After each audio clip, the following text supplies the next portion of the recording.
also lives in Central. I'll pick her up from school some days. We'll just sitting around the house. She says, "Papa, let's go walk to the Mississippi River." That isn't anything special, but to a child, it's a great place. It's a great thing to do with a child, and it's memories that she'll never forget.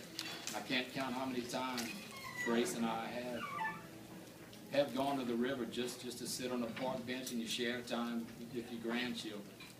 So I guess I'll get off my soapbox. My Port Allen Chamber of Commerce moment is over. We'll get, I guess, to the meat and potatoes of what we're here for. And I guess I'll begin with the lawsuit that myself, Gary Hubble, and another council member filed about two weeks ago. It was heard in the 18th Judicial District last Tuesday. And I'm thinking, I'm having a lot more fun standing here before you guys than where I was a week ago at this time, because I was on a witness stand being cross-examined by a very aggressive attorney for about an hour and a half dealing with our lawsuit. And if you ever under cross-examination, it was my first time having that experience. It's not something that I relish. But our lawsuit, we filed it simply to hold Mayor Slaughter to the letter of the law. It's as simple as that. That's it in a nutshell. I'm for good, honest government, and I think it, again, I hate to keep harping on it, but to me that's a simple concept. Honesty and integrity. And matter of fact, when I was interviewed by the legislative auditor during their investigation of the activities at City Hall, I told them, I said, when I chose to run for public office 9 years ago, you go into that, you realize your actions as a public official are going to be under a microscope. You are going to be, you are held to a higher standard, as you should be held to a higher standard. Personally, I have no problem with that, because the scrutiny that we receive is what keeps government, running honestly to some effect. And we as elected officials should welcome that scrutiny. And I guess our suit, for lack of a better term, it was five-pronged. Obviously, everything that we sought in the lawsuit was important to us, very important to us, to get back to good, honest government. I think, personally, I can't speak for Gary or other council members who filed it, but my thing that was most important to me is to have our chief financial officer's online banking access reinstated. That was stripped by the mayor first week in June, so a little over a month ago. The mayor, by doing that, to me, stripped any semblance of checks and balances. And we were all, I know we were all taught back in grade school and high school, and it's a basic civics. It's a basic foundation of a good democracy. That system of checks and balances, it creates that oversight. And I voiced this to Mayor Slaughter the very next day after she had stripped our chief financial officer of her online banking access. And I voiced that to her. I said, Mayor, to me, not only is it improper, but you're putting the city's finances in a precarious situation. I said, you're putting yourself in a precarious position. The checks and balances are no longer in place, and that was probably the most disappointing thing in the judge's ruling last week in court. He did not immediately reinstate the CFO's online banking access. So as it is now, things in Port Allen, you have one person with all that complete access to the city's funds.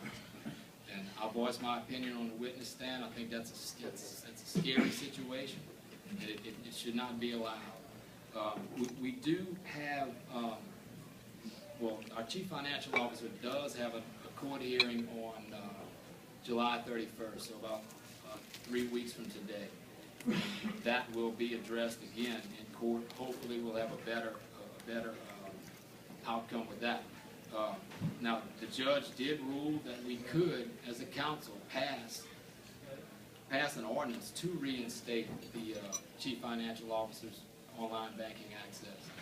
And that remains to be seen what we as a council are going to do with that. Personally, I would like to move forward with getting an ordinance passed. As I'm sure most of you know, getting an ordinance passed is a two-month process at a minimum. So not going to happen overnight. I guess to touch briefly on the topic that I guess got the whole political firestorm started was the mayor's Washington, D.C. trip back in January. She billed the taxpayers $2,400 and some change, and the city reimbursed her, but she's not proven to me that she did legitimate business while in Washington. So if that's the case, the taxpayers' dollars should not go to pay for her trip to Washington, D.C. The judge also told us last Tuesday in court that we, as the council, could pass an ordinance requiring or demanding that the mayor reimburses the city back for the money that the city paid her. Again, that remains to be seen, and that'll be at least a minimum of a 2-month process.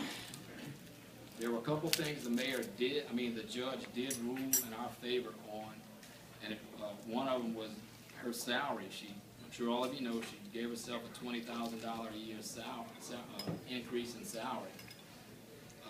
When we adopted the budget for 2012-2013, we did it with a stipulation that the mayor's salary would go from $85,000 to $65,000. You cannot cut a mayor's salary in the middle of a term.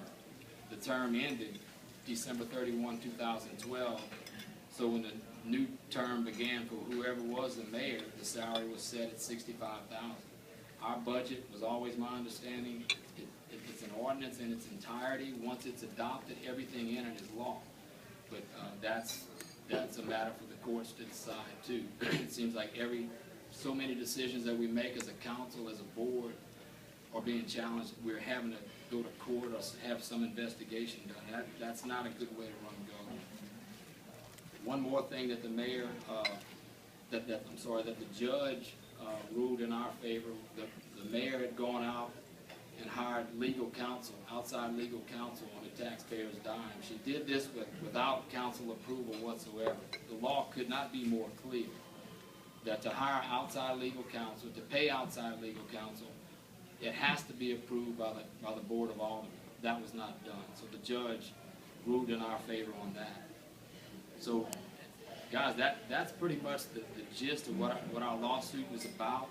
And it's my opinion, none of what we sought in court was outlandish in any way. It was all just basic principles of good government.